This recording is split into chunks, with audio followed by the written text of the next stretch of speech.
दिल्ली में आज बच्चों के बैग के साथ मास्क भी कंपलसरी हो गया है और हमने इसको नॉर्मल मान लिया है। पर नॉर्मल कैसे हो गया? 2010 वाली दिल्ली और 2025 वाली दिल्ली, इतना फर्क कैसे आया? Just as the Delhi NCR air quality has hit a historic high in terms of severity, offices have now been... आज मैं एक अनकंफर्टेबल ट्रुथ बोलने वाला हूँ, क्योंकि दिल्ली का पोल्यूशन सिर्फ वेदर की वजह से नहीं बढ़ा। ये एक पूरा 10 साल का पॉलिटिकल फेलियर है। और हाँ, इसमें सबसे बड़ा रोल है अरविंद केजरीवाल का, जो 2015 से 2024 तक दिल्ली के चीफ मिनिस्टर रहे और 2025 इलेक्शन से पहले रिजाइन करके आतिशी को चार्ज दिया। 2015 में केजरीवाल जब आए, पूरे देश को लगा फाइनली एक एजुकेटेड ऑनेस्ट आईआईटीएन लीडर आया है। जनता को जेन्युइनली भरोसा था कि ये दिल्ली को वर्ल्ड क्लास बना देंगे। उन्होंने खुद बोला था, दिल्ली को लंदन जैसा बनाएंगे, 5 साल में पॉल्यूशन फ्री बना देंगे, यमुना को 3 साल में साफ कर देंगे और पब्लिक ट्रांसपोर्ट को अपग्रेड कर देंगे। अरविंद केजरीवाल के पास सब कुछ था। मैसिव मेजोरिटी, 10 साल continuous CM post, youth support, 70,000 crore plus तक का बढ़ता budget, nation wide hype, activist background, administrative power. ये मौका किसी भी सीएम को हिस्ट्री में रेयरली मिलता है। लेकिन रिजल्ट क्या हुआ? चलिए इसे डिकोड करते हैं। पहले हम एक न्यूट्रल टाइमलाइन चेक करते हैं। 2010 और 12 की दिल्ली विंटर्स में फॉग होता था, हवा ठंडी और हैवी होती थी, पर टॉक्सिक रूटीन नहीं था। पॉल्यूशन तब भी था, पर सिवियर स्मोक रूटीन नहीं था। आज विंटर स्पाइक्स ऑलमोस्ट गारंटी बन चुके हैं। और मैं बात करूं तो उस टाइम पे स्कूल्स बंद होना रेयर था, मास्क सर्वाइवल का टूल नहीं था। आज 2025 की दिल्ली विंटर्स मतलब smoke, gas chamber, AQI 400, 600 seasonal routine बन चुके हैं। स्कूल्स बंद, flights delay, health emergency alerts common, घर घर एयर प्यूरिफायर नॉर्मल हो गया। ये एक साल में नहीं हुआ, ये ग्रेजुअल डिक्लाइन है। और इस डिक्लाइन के बीच दिल्ली के पास 10 साल की एक ऐसी गवर्नमेंट थी जिसके पास चांस था कि वो हिस्ट्री रिवर्स कर देती।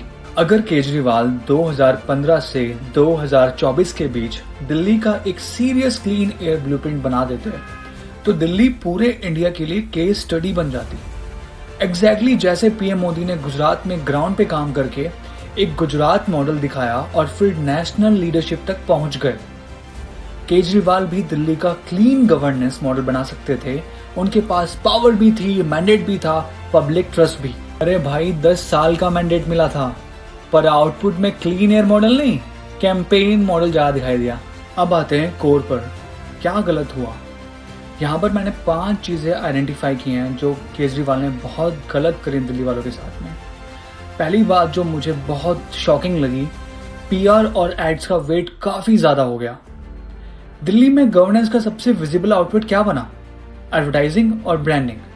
CAG के मुताबिक 2018 से 2022 के बीच दिल्ली गवर्नमेंट का एड स्पेंड लगभग 1200% तक जंप हुआ।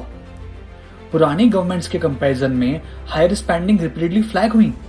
मैं ये नहीं बोल रहा कि एड्स इलीगल हैं, करो भाई करो, बट मैं ये बोल रहा हूं कि जब प्रायोरिटीज डिस्टर्ब हो जाती हैं, रिजल्ट सफर करता है। दूसरा, पब्लिक ट्रांसपोर्ट जहां रियल डिफरेंस बन सकता था, वहां कंसिस्टेंट पुश नहीं दिखा।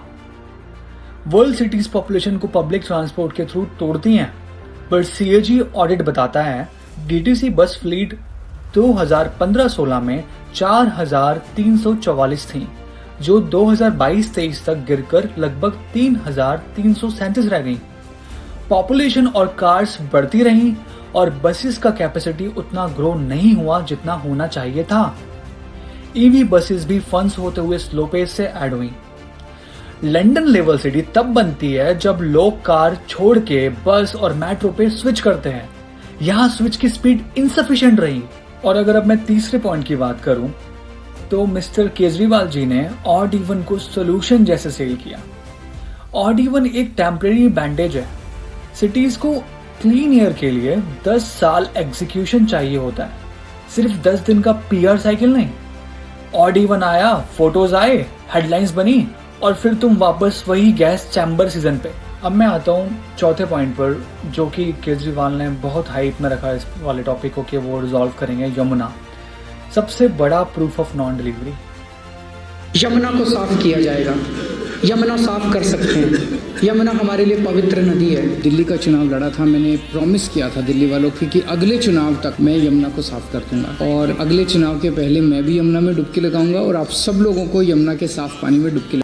केजरीवाल का सबसे रिपीटिंग प्रॉमिस यमुना था, पर 2025 में भी यमुना टॉक्सिक फॉर्म और सीवेज का सिंबल बनी हुई है। मतलब हर मीडिया में, रैली में रीइलेक्ट होकर आए इस इशू को हाईलाइट कर करके, पर इसको सॉल्व ना कर सके। अब जरा सोचिए, अगर एक गवर्नमेंट अपनी रिवर क्लीन नहीं कर पाई तो एयर क्वालिटी जैसा मेगा मिशन में लॉन्ग टर्म ट्रस्ट कैसे बनेगा। तो दोस्तों, 5वां पॉइंट अगर मैं बात करूं तो जो केजरीवाल का ऑल टाइम फेवरेट था, ब्लेम गेम। दूसरों को ब्लेम करना, रिस्पॉन्सिबिलिटी, अकाउंटेबिलिटी कुछ लेना ही नहीं। और इस पॉलिटिक्स ने इशू को परमानेंट बना दिया। हर विंटर नैरेटिव सेम था, पंजाब की पराली, सेंटर ने रोक दिया, एलजी जिम्मेदार, मोदी जिम्मेदार। हाँ, रीजनल और सीजनल फैक्टर्स रियल हैं। स्टबल बर्निंग और ओपन फायर्स विजिबल पीएम का बहुत बड़ा हिस्सा बनाते हैं, हमें पता है। लेकिन दिल्ली के अपने लोकल सोर्सेज भी बहुत ज़्यादा हैं और उनको कंट्रोल करना सीएम के हाथ में होता है।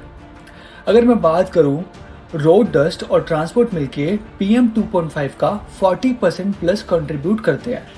मतलब दिल्ली के पास अपनी साइड का काम करने के लिए बड़ा प्लेइंग फील्ड था, पर वो फील्ड ब्लेम गेम में ड्राउन होती रही। चलो अब केजरीवाल जी का रैपिड फायर स्कोर कार्ड करते हैं। उनका पहला प्रॉमिस, दिल्ली को लंदन, टोक्यो, पेरिस जैसा क्लीन बनाऊंगा। रियलिटी, लंदन तो दूर, दिल्ली को बेसिक साफ हवा भी स्टेबल फॉर्म में सही नहीं मिल पाई। अगला प्रॉमिस, 5 साल में पोल्यूशन फ्री। रियलिटी, 2025 में भी दिल्ली वर्ल्ड की मोस्ट पोल्यूटेड कैपिटल के टॉप ब्रैकेट में है। Promise, Yamuna clean. और हुआ क्या? टॉक्सिक रिवर का सिंबल। और सच कहूं तो 2025 में उनकी डिफीट सरप्राइज नहीं थी। पब्लिक थक चुकी थी। वादे repeat, excuses repeat, ads repeat और पोल्यूशन वर्ड्स। जनता ने काम मांगा, गवर्नमेंट ने नैरेटिव बेचा। अब मैं करंट दिल्ली गवर्नमेंट से भी सेम सवाल पूछना चाहता हूँ, आप पोल्यूशन रिड्यूस करोगे या PR करोगे? क्योंकि अगर आप भी सेम साइकिल रिपीट करोगे, blame game, marketing, short term stunts, तो आप भी टिकोगे नहीं। दिल्ली का वोटर अब समझ चुका है, एयर प्यूरिफायर से ज़्यादा ज़रूरी है गवर्नेंस। और लास्ट में बस यही बोलना चाहूँगा, दिल्ली का पोल्यूशन सिर्फ दिल्ली का इशू नहीं, दिल्ली इंडिया के फ्यूचर का प्रीव्यू है। अगर अब सीरियस लॉन्ग टर्म एग्जीक्यूशन नहीं हुआ तो यही स्मोक नेक्स्ट 10 साल में बाकी सिटीज़ का नॉर्मल बन जाएगा। वीडियो शेयर करो और कमेंट्स में बताओ, केजरीवाल को 10 साल का मौका मिला, तुम्हारे हिसाब से उन्होंने दिल्ली का मॉडल को क्या बनाया?